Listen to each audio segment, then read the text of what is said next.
अगर आप भी चाहते हैं बिट्टू मलंगिया इंटरटेनमेंट का ऑडियो वीडियो सबसे पहले आप तक पहुंचे, तो लाल बटन को दबाकर चैनल को सब्सक्राइब करें और बेल आइकन दबाना ना भूलें। बोला बोला छठी मैया की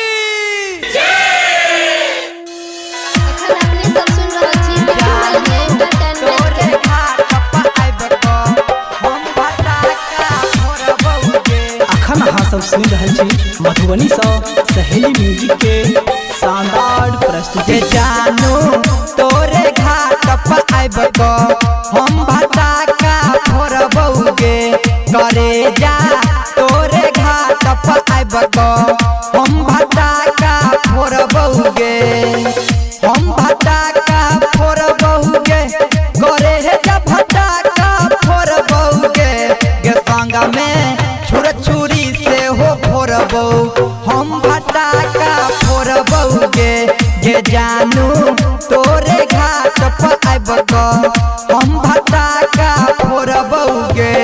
डीजे सुमित सतीश, डीजे सुमित सतीश। अभी आप सुन रहे हैं Atish Lal DJ Bittu Malangiya, DJ Bittu Malangiya, DJ Bittu Malangiya. गेलाइट बरतो भूकुर भूकुर तोरा देखबौ टुकुर टुकुर, गे जानो देखबौ टुकुर टुकुर। गेलाइट बरतो भूकुर भूकुर तोरा देखबौ टुकुर टुकुर, गे तोरा देखबौ टुकुर टुकुर। किलब के बात सब करबो हम भटाका फोड़बौगे, गे जानू तोरे घाट पर आइब को हम भटाका फोड़बौगे, गे जानू। DJ Sumit Satish, DJ Bittu Malangiya, DJ Bittu Malangiya, Madhubani Madhubani. गजब के ड्रेस पहिन के आई है, हमारा देखी के मुस्काई है, जान देखी के मुस्काई है।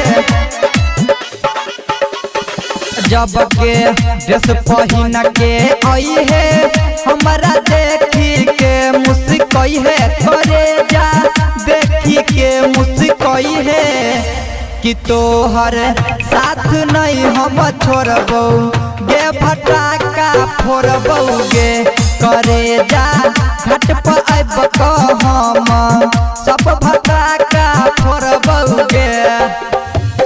DJ Sumit Satish, DJ Sumit Satish.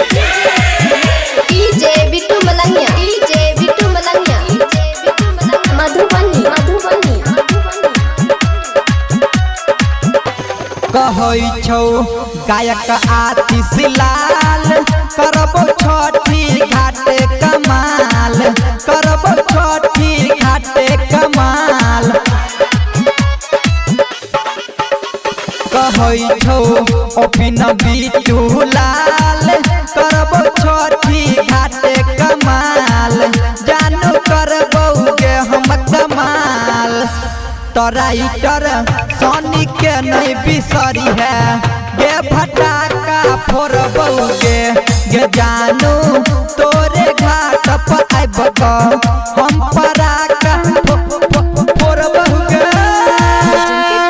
Bittu Malangia entertainment.